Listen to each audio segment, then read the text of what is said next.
2007 had a lot of notable events, but one that sticks out in my mind is the ungodly hype surrounding Halo 3's launch. Nerds were foaming at the mouth for a chance to play as Master Chief again. The hype culminated with a launch party where Bill Gates himself was handing out copies of the game. I hate to inform you conspiracy theorists out there, but Mr. Gates chipped you long ago.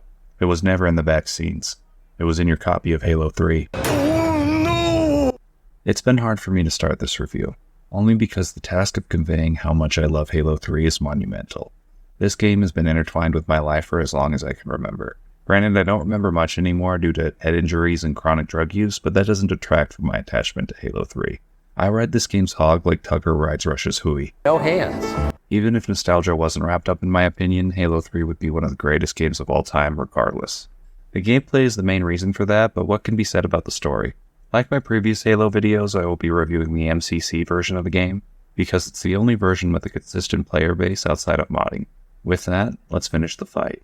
As soon as they're up, re-establish contact with Lord Hood. Let him know. All of you vermin, cowering in the dirt, thinking, what, I wonder, that you might escape the coming fire? No. When we left Master Chief, he was leaving Cortana on the Covenant ship of High Charity. She belongs to the streets! Halo 3 picks up with our protagonist unconventionally exiting the craft and falling to the planet below. Chief makes an impact and is assumed dead when he's found by who else but the ladies' man himself, Sergeant Johnson. Luckily, Master Chief isn't dead. He wakes up with enough energy to spot a cloaked arbiter walking towards him. The murder protocol in Chief's head kicks on, but he stops within seconds of blowing the arbiter's head off. Come on now. Got enough to worry about without you two trying to kill each other. Without saying hardly anything, everyone on site acknowledges it's time to start kicking ass. And we're only going to stop kicking ass when we kill Truth, stop the Covenant, and most importantly, finish the fight, baby! Fuck, this game is incredible. Halo 3 is the definition of a climax. The game's story is bold, grand, and it's a bit unceremonious. What? If I were to go strictly off nostalgia and personal preference, I would have little to nothing to complain about with Halo 3's story. It's precisely what I was looking for, and that's because the gameplay and level design prop up every scene in this game. I could sit here and polish this narrative off for much longer than is necessary. But if I'm honest, I try to put my personal biases aside when making these videos. It doesn't matter if this may be one of my favorite games of all time, I need to speak the truth to what I see. Halo 3's story has all the spectacle of a 3-hour fireworks show. After hour 1, you've got the point and expressed all the excitement you can muster. A person with the username ShrekSnow commented on my Halo 2 review referencing Halo 3's story, and I think he said it best. The story of Halo 3 is often just spinning its wheels and feels like a checklist of things that had to happen. Yes, most of the events of this game are epic, but it would be impossible for them not to be. What I mean by that is the foundation of the plot was built around resolutions we've been waiting 3 games to see. Usually I wouldn't talk about spoilers during my reviews, but I feel like I need to for this circumstance. If you'd like to jump to the gameplay section to avoid this, by all means. If you're still here and get spoiled, that's on you. Let's look at the Arbiter killing Truth for our example. Truth has fucked over the Arbiter in almost every way possible. It's time for this man to get his revenge. And he does. The Arbiter lets Truth give his dumb speech, then he grabs him by the throat and delivers one of my favorite lines in video games. You must be silenced. Sounds good, right? It is, but the time that I took to describe that to you is about how long it takes for the events to play out. Granted, you go through the best Halo mission of all time to get to this moment, but again, that's the gameplay propping the moment up, instead of the narrative doing so. This is the preferred outcome when it comes to designing a video game, but getting both sides of the coin would have been nice. That comment on my Halo 2 video sent me down a rabbit hole. Let me just say, Halo fans missed out on a lot. That moment with Truth was supposed to be much more. The catharsis the Arbiter felt was going to be allowed to marinate. He was going to denounce the title and the religion that he found so dear, before killing the source of his pain. Instead, we just kill the fucker and get on with it. Alrighty then. Also, the relationship between Chief and Cortana feels brushed over. It's obvious that Chief wants her back more than anything, but when he finds her, it's like they're just carpooling to work. I understand that there are bigger fish to fry, but can we at least savor this moment a little bit? No. Just checking. Halo 3 is a bit rushed in the narrative department, but I still stand by what I said at the beginning of this section. This game is epic. I may have said that the game feels like a checklist, but it's the most badass checklist you've ever seen. I've mentioned multiple times that the gameplay props up the narrative moments in this game. I'd actually go as far to say that the gameplay props up the whole story, not just moments, so let's expand on that.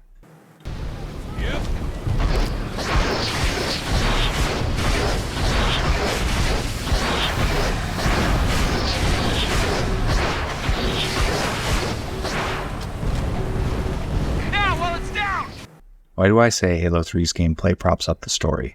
It's because every aspect feels like it was designed with the player's fun in mind. I know that sounds like a no-brainer when I say it out loud, but remember, nowadays corporate CEOs are floating groundbreaking ideas such as charging players for reloading their weapon or charging players for hours played.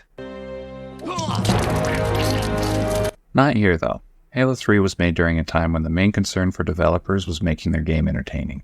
I have a lot of examples, but let's start with the shooting. This is the opus of the classic shooting style in the Halo series.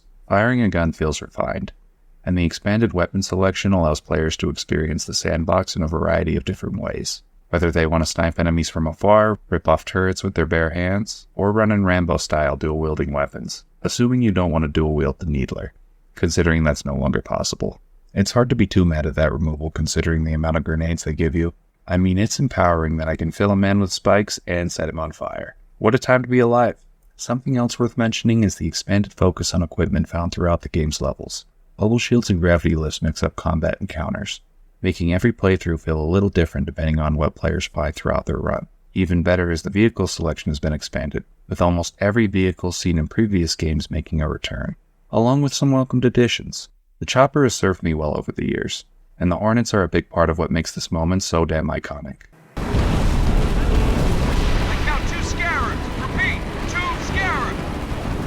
Let's segue into the best part of Halo 3's campaign. The level design in Halo 3 is second to none. There is almost no wasted space in the levels. The game is a little short, with the average legendary playthrough taking about 6 hours, but Bungie made sure to make that time count. Set-piece moments include battling brute hit squads, dogfights with banshees, and rolling a tank right to the front of the Covenant line. I just described one level in the campaign, by the way. It would be amazing if you saw this sprinkled throughout the entire campaign. But ladies and gentlemen, I just described one level, and there's so much more on offer here. How could this get any better, you might ask? Well, you can enjoy the entirety of Halo 3's campaign with 3 other friends. First player gets to play as Chief, second player gets to play as the Arbiter, and players 3 and 4 get, well... Who the fuck is that guy? Okay, not every player gets an important character. But can you bitch when you and 3 of your buddies are having a good time? I don't think so. Oh, 2 of my Marines just died. Sad day. I still got all my Marines. Oh, they killed all my Marines. Mediocre. Oh my god, he's dead. He also left me to die like a pig. I like that he asked, or let you say it again and still drove off. Mm-hmm. I get it. I don't like me either. Don't blow us up this time. To be fair, Wes, that decision saved your life. You should be thanking me. You know what? He's got a point. He's got a point. According to what that thing said. Oh, yeah.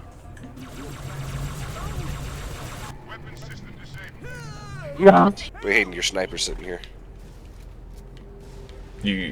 I actually don't want it. Oh, okay. Oh, 2 shots.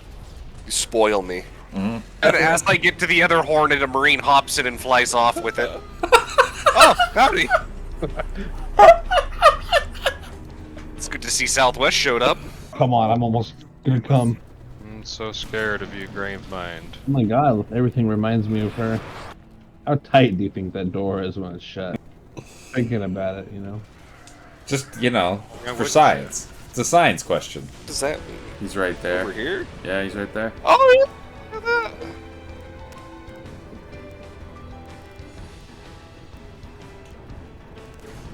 Oh, you fucking killed him! Oh, he has dialogue! Fuck you! Oh, this is gonna be fucking intense, thank you. Oh, they killed me immediately. Oh god. Oh god. Oh. That's just trying to kill us all! Go, go, go! Fuck those guys. Sons of bitches! Oh my god, send me off. There's even more on offer in the campaign when you consider the skulls and terminals. The skulls are a blast to find, and nothing is better than throwing a few of them on to joke around with your boys. It almost makes up for the boring terminals. Boring. Yes, I said boring. I'm not sure what the series that popularized dude bro gaming culture would assume those same dude bros would like reading, but here we are. Speaking of complaints, can we talk about the level Cortana? How could all the other levels of this game feel like they were polished to a shine, but this one feels like it never got past playtesting? What, you don't like running through an inflamed colon? What if you got to fight some of the worst enemies ever conceived? Enticing.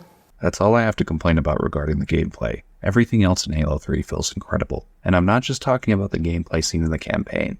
No, I'm also referring to the multiplayer that took over my life for a little while.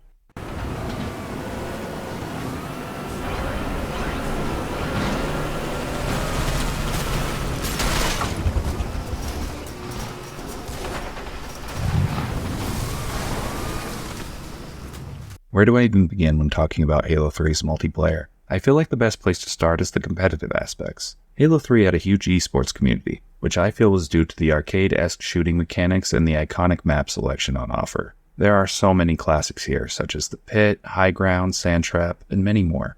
The interesting thing is, none of these maps follow a template and still manage to feel balanced and entertaining for the player. For better or for worse, the maps for FPS games typically end up following the same layout for their catalog. Take most Call of Duty games for example, with their 3-lane setup.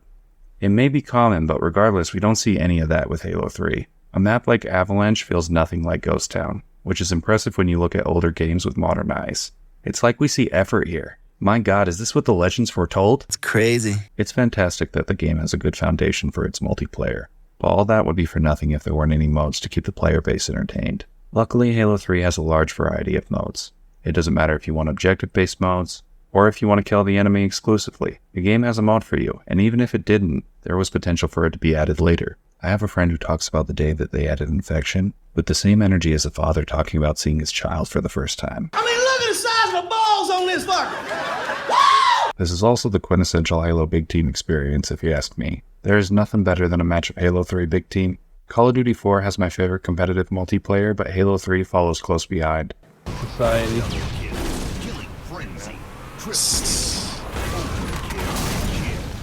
Oh, he threw a mine! The Master Chief Collection has allowed most of the old Halo games to stay relevant, but it's hard to overstate how fun the culture was around the original Halo 3. What I'm talking about was the addition of custom games and Forge. This is where I spent most of my time during the game's original life cycle. If players somehow got bored of the game that shipped, they could literally make their own. It may seem arbitrary now, but map editors on console games were crazy common at the time. The Far Cry games had map editing mechanics, but Halo really lent itself to the concept.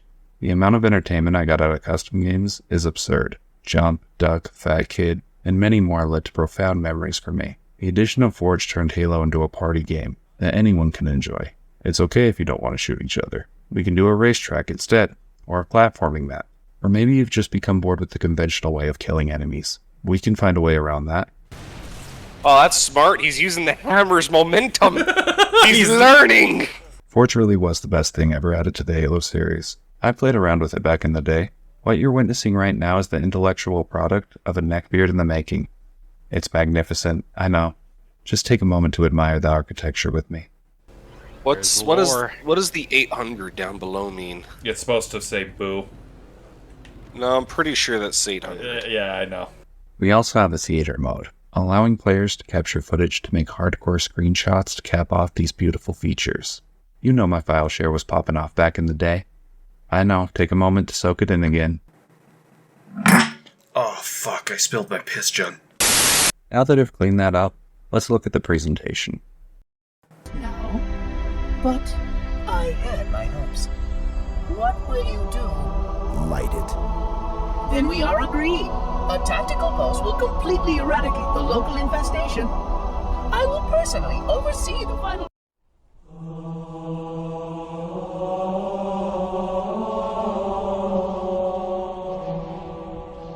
I'm sorry, just give me a minute.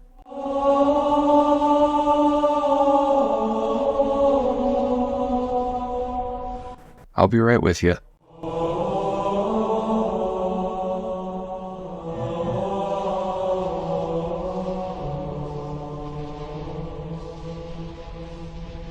Oh my god, the Halo 3 soundtrack. It's like auditory heroin to me. I've praised all the previous game's soundtracks, and I will continue to do so after Halo 3. But let me say now, this game has the best soundtrack in the series. It could be the best soundtrack in gaming history. What? Bro, what are you talking about, man? I'll say it again, Halo 3 may have the best soundtrack in gaming. It hits every moment it needs to. And I honestly do believe the reason this game feels so climactic is because of how good Martin O'Donnell's score is. The sound design is great in general as well, with convincing voice acting and an audio mix that will fill your headphones and surround sound setup. Bungie also implemented a graphic style that largely holds up today. The lighting in particular looks on par with modern games in some areas. It's truly remarkable stuff. That being said, this game is closer to 20 years old than it is 10 years old, so there are some hangups with the presentation. First, the character models look flat, and the facial animations leave a dead fish-like expression on a few of our characters. Hi, I am very ugly. Not only that, but some of the skyboxes in the cutscenes look shitty, okay? There's no other way to say it. They look shitty. Also, who decided this was okay? You will be the protectors of Earth and all her colonies. I need names, because this may be one of the worst design choices ever. I'm only getting upset because I love you, Halo 3. Why would you do this weird shit? My day is ruined. People, this is a real shit show right here. I am flustered. Okay, let me collect myself here. The extra stuff makes up for the shortcomings in the visuals. That's because they do exactly what I want to see from my extras. They add life to the world around you. Moments where I can roll up on a brood toying with one of my Marines. Add a subtle layer of character that wasn't seen in previous games. So many questions could be answered this way. For example, if a brood soldier broke the seal, what's he doing for the rest of the house party?